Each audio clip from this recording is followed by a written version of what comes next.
ನಮಸ್ಕಾರ ಡಿಜಿಟಲ್ ಕುಟುಂಬದ ಎಲ್ಲ ಅನ್ನದಾತರಿಗೆ ಇವತ್ತು ನಾನಿದ್ದೀನಿ ನಂದಿನಿ ಲೇಔಟಲ್ಲಿ ಲೊಕೇಟ್ ಆಗಿರುವ ರುಚಿ ಇಡ್ಲಿ ಅಂತ. ಸೊ ಇಲ್ಲಿ ಫಸ್ಟ್ ಫೇಮಸ್ ಅಂದ್ರೆ ಇಡ್ಲಿ. ಅದನ್ನ ಬರೀ ಪ್ಲಾಸ್ಟಿಕ್ ತಟ್ಟೆಯಲ್ಲಿ ಹಾಗೆ ಒಂದಷ್ಟು ಕಡೆ ನೀವು ನೋಡಿರ್ಬೋದು, ಒಂದಷ್ಟು ಪ್ಲೇಟ್ಗಳಲ್ಲಿ ಕೊಡ್ತಾರೆ. ಆದರೆ ಇಲ್ಲಿ ವಿಶೇಷವಾಗಿ ದೊಣ್ಣೆಯಲ್ಲಿ ಇಡ್ಲಿಯನ್ನ ಕೊಡ್ತಾರೆ. ಆ ದೊಣ್ಣೆಯಲ್ಲಿ ಇಡ್ಲಿ, ಬಿಸಿ ಬಿಸಿ ಇಡ್ಲಿ, ಆ ಜೊತೆಗೆ ನೀರು ಚಟ್ನಿ, ಒಂದು ವಡ ಇಟ್ಕೊಂಡು ತಿಂತಾ ಇದ್ರೆ ಮಸ್ತ್ ಅನ್ಸ್ಬೋದು. ಜನ ಕೂಡ ಅಷ್ಟೇ ಇಲ್ಲಿ ಬಂದು ತಿಂತಾರೆ. ಮೋಸ್ಟ್ ರೆಕಮೆಂಡೆಡ್ ಹೋಟೆಲ್ ಅಂತಲೇ ಹೇಳ್ಬೋದು. ಬನ್ನಿ, ನಾನು ಕೂಡ ಟೇಸ್ಟ್ ಮಾಡಕ್ಕೆ ಬಂದಿದ್ದೀನಿ. ನೋಡೋಣ, ಮಾತನಾಡ್ಸೋಣ, ಇನ್ನಷ್ಟು ವಿಷಯಗಳನ್ನು ತಿಳ್ಕೊಳ್ಳೋಣ. ಹಾಗೆ ನನ್ನ ಚಾನಲನ್ನು ಫಾಲೋ ಮಾಡೋದನ್ನ ಮರಿಬೇಡಿ, ಸಬ್ಸ್ಕ್ರೈಬ್ ಮಾಡೋದನ್ನ ಮರಿಬೇಡಿ. ಸ್ನೇಹಿತರೆ, ಇನ್ನೊಂದು ಹೇಳೋದನ್ನ ಮರ್ತದೆ, ಇಲ್ಲಿ ಇಡ್ಲಿಲಿ ಯಾವುದೇ ಸೋಡಾವನ್ನು ಬಳಸೋದ್ರಿ. ಅದು ಇಲ್ಲಿ ಒಂದು ಹೆಲ್ದಿ ಫುಡ್ ಅಂತ ಹೇಳ್ಬಹುದು. ಅದನ್ನ ಜನ ಕೂಡ ಬಂದು ಟೇಸ್ಟ್ ಮಾಡಿ ಹೇಳಿದ್ದಾರೆ, ಸರ್ ನಿಮ್ದು ಇಡ್ಲಿ ಮಾತ್ರ ಸಖತ್ ಸಾಫ್ಟ್ ಆಗಿರುತ್ತೆ ಅಂತ. ಬನ್ನಿ, ನಿಮಗೂ ತೋರಿಸ್ತೀನಿ ಹೇಗಿರುತ್ತೆ ಅಂತ. ನಮಸ್ಕಾರ ಸರ್, ನಿಮ್ಮ ಹೆಸರು? ಕಾರ್ತಿಕ್ ಅಂತ ಸರ್. ಹೋಟ್ಲ್ ಹೆಸರು ರುಚಿ ಇಡ್ಲಿ ಅಂತ ಸರ್. ಎಷ್ಟು ವರ್ಷ ಆಯ್ತು ಸ್ಟಾರ್ಟ್ ಮಾಡಿ? ಈಗ 3 ತಿಂಗಳಾಯ್ತು ಸರ್. 3 ತಿಂಗಳು. ಮುಂಚೆ ನಾಗರಬಾವಿಲಿ ಇತ್ತು, Okay. 6 ಮಂತ್ಸ್ ಅಲ್ಲಿತ್ತು. ಸೊ ಇವಾಗ ನಂದಿನಿ ಲೇಔಟ್ಗೆ ಶಿಫ್ಟ್ ಮಾಡಿದ್ವಿ. ಓಕೆ. ಸೊ ಇದಕ್ಕಿಂತ ಮುಂಚೆ ಏನು ಮಾಡ್ತಿದ್ರಿ ಸರ್? ಇದಕ್ಕಿಂತ ಮುಂಚೆನೂ ಇವಾಗ ವರ್ಕ್ ಮಾಡ್ತಾ ಇದ್ದೀನಿ. ಓಕೆ. ಸೊ ವರ್ಕ್ ಮಾಡಿಕೊಂಡು ನಾನು ಇದನ್ನು ಸ್ಟಾರ್ಟ್ ಮಾಡಿದ್ದೀನಿ. ವರ್ಕ್ ಬಿಡೋಕ್ಕೆ ರೀಸನ್, ಇದು ಹೋಟ್ಲು ಸ್ಟಾರ್ಟ್ ಮಾಡೋಕ್ಕೆ ರೀಸನ್ ಏನು ಸರ್? ಒಂದು ಪ್ಯಾಷನ್ಗೋಸ್ಕರ.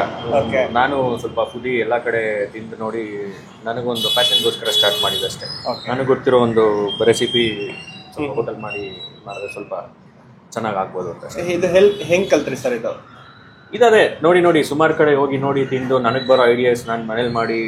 ಸೊ ನಾನು ಕುಕಿಂಗ್ ಮಾಡೋಕ್ಕೆ ಇಷ್ಟಪಡ್ತೀನಿ. ಮನೇಲಿ ಮಾಡಿ ಸ್ವಲ್ಪ ಅಭ್ಯಾಸ ಆಗಿ ನನಗೆ ಯಾವ್ದು ಬರುತ್ತೋ ಒಂದು ಸ್ವಲ್ಪ ನೋಡ್ಕೊಂಡು ಟ್ರಯಲ್ ಆ್ಯಂಡ್ ಎರರ್ ಮಾಡಿ ಸೊ ಎಲ್ಲದಕ್ಕಿಂತ ಬೆಸ್ಟ್ ಮಾಡಬೇಕು ಅಂತೇಳಿ ಸ್ಟಾರ್ಟ್ ಮಾಡಿದ್ದು ನಾನು. ಈಗ ಏನೇನು ಕೊಡ್ತಿದ್ದೀರಾ ಸರ್ ಹೋಟ್ಲಲ್ಲಿ? ನಮ್ಮದು ಈಗ ಇಡ್ಲಿ ವಡೆ, ಖಾರಾಬಾತ್, ಕೇಸರಿಬಾತು ಮತ್ತು ರೈಸ್ ಐಟಮ್ ಇರುತ್ತೆ. ಓಕೆ. ಪಲಾವು, ಲೆಮನ್ ರೈಸ್ ಯಾವ್ದಾದ್ರು ಒಂದು ಇರುತ್ತೆ. ಟೈಮಿಂಗ್ಸ್ ಏನಿದೆ ಸರ್? ಮಾರ್ನಿಂಗು 7:30 11:30ವರೆಗೂ ಇರುತ್ತೆ. ತಿರ್ಗಾ ಈವ್ನಿಂಗ್ ಒಂದು 5:30 9 o'clockವರೆಗೂ ಇರುತ್ತೆ. ಓಕೆ. ಸೊ ಜನ ಏನು ಇಷ್ಟಪಡ್ತಾರೆ ಇಲ್ಲಿ? ಫಸ್ಟ್ ಇಡ್ಲಿನೇ. ಫಸ್ಟ್ ಇಡ್ಲಿ ವಡೆ ಇಷ್ಟಪಡ್ತಾರೆ. ಇಡ್ಲಿ ಸೋಡಾ ಹಾಕಲ್ಲ ಇಡ್ಲಿಗೆ. ಇಡ್ಲಿಗೆಲ್ಲ ಯಾವುದಕ್ಕೂ ಸೋಡಾ ಹಾಕಲ್ಲ, ವಡೆಗೂ ಸೋಡಾ ಹಾಕಲ್ಲ, ಯಾವುದಕ್ಕೂ ಹಾಕಲ್ಲ. ಇಡ್ಲಿ ಇಷ್ಟಪಡ್ತಾರೆ. ನಮ್ಮದು ಇಡ್ಲಿ ಮತ್ತು ನೀರು ಚಟ್ನಿ ತುಂಬ ಫೇಮಸ್ಸು. ಪ್ಲಾಸ್ಟಿಕ್ ಪ್ಲೇಟ್ ಯೂಸ್ ಮಾಡ್ತಿಲ್ಲ ನೀವು? ಪ್ಲಾಸ್ಟಿಕ್ ಅದೇ ಯಾಕೆ? ಜೊನ್ನೆಯಲ್ಲಿ ಯೂಸ್ ಮಾಡ್ತಿದ್ದೀವಿ. ಅದೇನೋ ನನಗೆ ಒಂದು ಸ್ವಲ್ಪ ಯೂನಿಕ್ ಅಂತ ಅನ್ನಿಸ್ತು. ಅದು ಸ್ವಲ್ಪ ಸ್ಟೀಲ್ದು ಯೂಸ್ ಮಾಡೋಕ್ಕೆ ಇಷ್ಟ ಇಲ್ಲ. ಸ್ವಲ್ಪ ಸರಿ, ಆಮೇಲೆ ಕ್ಲೀನಿಂಗ್ ಇಶ್ಯೂ ಬರುತ್ತೆ. ತಿರ್ಗಾ ಪೇಪರ್ ಪ್ಲೇಟ್ ಆದರೆ ಅದೊಂದು ಪ್ಲಾಸ್ಟಿಕ್ ಇಶ್ಯೂ ಬರುತ್ತೆ. ಹಂಗಾಗಿ ಬೇಡ ಅಂತೇಳಿ ಡೈರೆಕ್ಟಾಗಿ ಇದನ್ನು ಯೂಸ್ ಮಾಡಿ ಸ್ಟಾರ್ಟ್ ಮಾಡಿ. ಸರ್, ಫ್ಯಾಮಿಲಿ ಸಪೋರ್ಟ್ ಹೆಂಗಿತ್ತು? ಯಾಕಂದರೆ ಜಾಬ್ ಅಂದಾಗ ಒಂದು ಸೇಫ್ಟಿ ಇರುತ್ತೆ, ಮಂತ್ಲಿ ಫಿಕ್ಸ್ ಸ್ಯಾಲ್ರಿ ಇರುತ್ತೆ, ಟೆನ್ಷನ್ ಇರಲ್ಲ, ಸಂಜೆ ಆದಮೇಲೆ ಫ್ರೀ ಇರುತ್ತೆ, ಇಲ್ಲ ಸಂಡೇ ಆರಾಮ ಹೋಗ್ಬೋದು. ಬಟ್ ಹೋಟೆಲ್ ಇಂಡಸ್ಟ್ರಿ ಆ ಥರ ಅಲ್ಲ. ಸೊ ಎನಿ ಟೈಮ್ ಇರ್ಬೇಕು, ಸಂಡೇ ಆಗಲಿ, ಮಳೆ ಆಗಲಿ, ಚಳಿ ಆಗಲಿ ಇರಲೇಬೇಕು. ಇದ್ರ ಬಗ್ಗೆ ಇಲ್ಲ, ಅದೇ ನಾನೀಗ ಸದ್ಯಕ್ಕೆ ಸ್ಟಾರ್ಟಿಂಗಲ್ಲಿ ಸ್ವಲ್ಪ ನಾನು ಲೀವ್ ತೊಗೊಂಡು ಇದೆಲ್ಲ ಸ್ಟಾರ್ಟ್ ಮಾಡಿ ಸೆಟಪ್ ಮಾಡಿ ನಾನು ಸ್ವಲ್ಪ ಲೀವ್ ತೊಗೊಂಡು 1.5 months 2 months ಲೀವ್ ತೊಗೊಂಡು ಸೊ ಇವಾಗ ಒಂದು ಲೆವೆಲಿಗೆ ಸೆಟ್ ಆದಮೇಲೆ ನಾನು ಒಂದು ಸ್ವಲ್ಪ ಮತ್ತೆ ಕಂಟಿನ್ಯೂ ಮಾಡ್ತೀನಿ ಜಾಬು. ಸೊ ಮಾರ್ನಿಂಗ್ 4 o'clock ಎಲ್ಲ ಸ್ಟಾರ್ಟ್ ಮಾಡ್ತೀವಿ ನಾವು. 4 o'clock ಸ್ಟಾರ್ಟ್ ಮಾಡಿ ಎಲ್ಲ ಐಟಮ್ ಎಲ್ಲ ರೆಡಿ ಮಾಡಿ ಅದಾದಮೇಲೆ ನನ್ನ ಕೆಲ್ಸಕ್ಕೆ ಹೋಗೋದು. ಸರ್, ನೀವು ಇಲ್ದಾಗ ಇಲ್ಲಿ ಯಾರು ನೋಡ್ಕೊಳ್ತಾರೆ? ಇಲ್ದಾಗ ಇಲ್ಲಿ ಇರ್ತಾರೆ, ನಮ್ಮ ಹುಡುಗರು ಇರ್ತಾರೆ, ಕೆಲಸ ಮಾಡೋ ಹುಡುಗರು ಇರ್ತಾರೆ. ಅದು ಬಿಟ್ಟರೆ ನನ್ನ ತಮ್ಮ ಇದ್ದಾನೆ, ನೋಡ್ಕೊತಾನೆ.